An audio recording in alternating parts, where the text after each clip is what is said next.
Elhamdülillahi Rabbil alamin. Vessalatu vesselamu ala Rasulina Muhammad ve ala alihi ve ashabihi ecmain. Assalamu alaikum ve rahmatullahi ve barakatuh. Hürmetli Қазақ халқында әдемі сөз бар, аманатқа қиянат жасама деген. Аманаттың діни тұрғыдан алсақ та, бұл маңызы зор сөз деп айтуымызға болады. Өйткені аманаттың ауқымы да кең нәрсе. Діни тұрғыда алатын болатын болсақ, Алла Тағаланың біздерге фарыз еткен нәрселерін орындау, бұл Алла Тағаланың әміріне жасаған қиянат болып саналады. Құранда Алла Тағала келтіреді, және де Алла Тағала өзінің әмірлерін, намаз оқу туралы әмірді берген кезде, бұл тау да оны көтере алмас еді дейді. Быт-шыт болып шағылушы еді деген екен. Алла Тағаланың пенделері, яғни адамзат баласы, осындай бір ауыр нәрсені өзіне аманат қылып алғаннан кейін оны орындау, ол біздерге міндет болып табылады. Ол нәрсе не? Яғни ең біріншісі жаңағы бұл намаз болатын болса, екіншісі бұл басқа да жаңағы арғатай Алла Тағаланың фарыз нәрселері. Яғни ораза, зекет, хажылық, бұның барлығы біздерге берген Алла Тағаланың аманаты. Аманаттың жаңағы түрлері көп. Бұл жаңағы фарыз нәрселеріне болатын болса, екінші нәрселері жаңағы мұсылманға алдындағы бір-біріне деген аманаттар. Яғни мысалға адам баласы біреуге сөз берген болатын болса, немесе біреуге аманат тапсырған болатын болса, оны қайтару ол мұсылманшылықтың белгісі. Пайғамбарымыз Мұхаммед саллаллаху алейхи вассаламның бір хадисі бар. Мынау 200 адамның бойында 3 сипаты болады деген екен. Оның үшеуі дейді, ең біріншісі сөйлесе жалған сөйлейді деген екен. Яғни сөзінде пәтуа болмайды. Қашан болсын сөйлейтін болатын болса, ол өтірік айтады. Екіншісі уәде беретін болса, оны орындамайды деген екен. Үшіншісі аманатқа қиянат жасайды деген екен. Ал енді мұсылманда керісінше болу керек. Ондай сипат мұсылманның бойында болмау керек. Пайғамбарымыз Мұхаммед саллаллаху алейхи вассалам бұл пайғамбарымызға пайғамбарлықты бергеннен кейін бұл Алла Тағаланың аманаты пайғамбарлықта. Жалпы басшылық та Алла Тағаланың адамзатқа берген аманаты болып саналады. Яғни басшы болғаннан кейін қол астындағыларына әділдік көрсету, басқалармен жақсы қарым-қатынас жасау, бұл да басшылыққа деген аманатты жауапкершілікпен қарауымыз керек. Сол себептен пайғамбарымыз Меккеден Мединеге қоныс аударып барған кезде ол жердегі басқа ұлттармен де жаңағы келісім-шарт жасады. Сол аманатта шеңберінде қиянат жасау мақсатында олармен сондай жақсы мәміледе өмір сүрді. Екіншісі сөз аманаты. Яғни сөз аманаты дегеніміз не? Бұл біреуге бір сөз айтатын болатын болсақ, оны сақтау. Немесе жаңағы өзіне қатысты болатын болса, әрбір айтқан сөзіне жауап бере білу керек. Мысалға, ауыз өзімдікі демейді. Яғни сөйлейтін болатын болса, қайдағы жоқ нәрсені, адамға ешқандай бір құны тәрбиесі жоқ сөздерді айту да бұл сөзге деген аманаттың болмауы.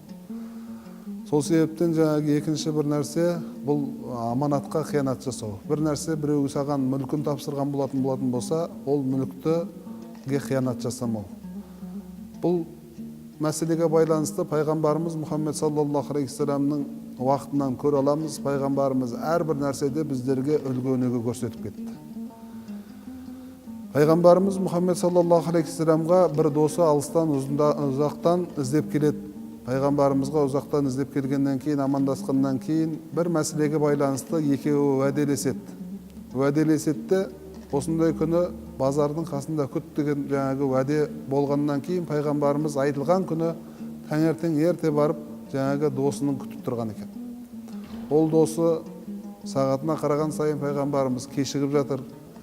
Ол күн өтеді, екінші күн өтеді, үшінші күні жаңағы досы базарға келіп қараса, жаңағы пайғамбарымыз өзі уәделескен уақытында, өзі уәделескен жерінде тұрғанын көреді. Өзінің істеген дұрыс емес екен, әрбір нәрсеге жауапкершілікпен қарай алмайтын сезініп, пайғамбарымыздың қасына келіп айтады: "Я Расулалла, мен сізге уәде беріп едім, бірақ ол есімнен шығып кетті" дегенде, пайғамбарымыз оған ешқандай ашуланбастан: "Мені неге көп күттірдің? Уәде бергеннен кейін орындауың керек еді" деген екен. Міне пайғамбарымыз яғни адамзат баласына сондай бір үлгі көрсетіп кетті, уәденің қандай деңгейде екен. Жаңағы айтып отырмыз, мынау 200 адамның сипаты уәдеде тұрмайтын болатын болса, ал мұсылман адам уәде бергеннен кейін оны орындау керек. Ал енді үмметіне пайғамбарымыз осындай жаңағы деңгейде аманатпенен уәденің қандай біздерге биік нәрсе екенін, абзал нәрсе екенін орындау керек екенін пайғамбарымыз көрсетті. Ал енді аманаттың жалпы жаңа айтып отырмыз, ауқымы кең болғаннан кейін бұл қоғам алдындағы біздің аманатымыз. Яғни қоғам алдындағы аманатымыз не? Біз қандай бір жерде істемесек те, қандай қызмет жасамасақ та, біреудің жаңағы қол астында істесек те, өзіміздің жұмысымызға жауапкершілікпен қарау. Яғни сол жерде өзінің жалақысын тауып жүргеннен кейін, бала шағасының ырыздығын айырып жүргеннен кейін, қоғам алдындағы жауапкершілікті сезінуіміз керек. Менің күнім өтіп жатыр, алып жатқан жаңағы 5 теңгемді алып жатырмын, маған жетеді деп жаңағы өзінің жұмысына ықылас танытпайтын болатын болса, қалай болса солай атқаратын болатын болса, бұл да қоғамның алдындағы бізге аманатымыз. Яғни өтірік болған жерде, жалған уәде болған жерде, аманатқа қиянат жасаған кезде ол нәрсе бүлінеді. Өйткені оны пайғамбарымыз Мұхаммед саллаллаху алейхи вассалам хадисінде айтады, аманат жойылған кезде қоғам бүлінеді деген екен. Яғни міне біз сондай деңгейде аманатқа қарауымыз керек. Өйткені аманат ол қияметті жақындатады дегенде пайғамбарымыздың хадистері келеді. Сондықтан аманатты сезіміміз керек.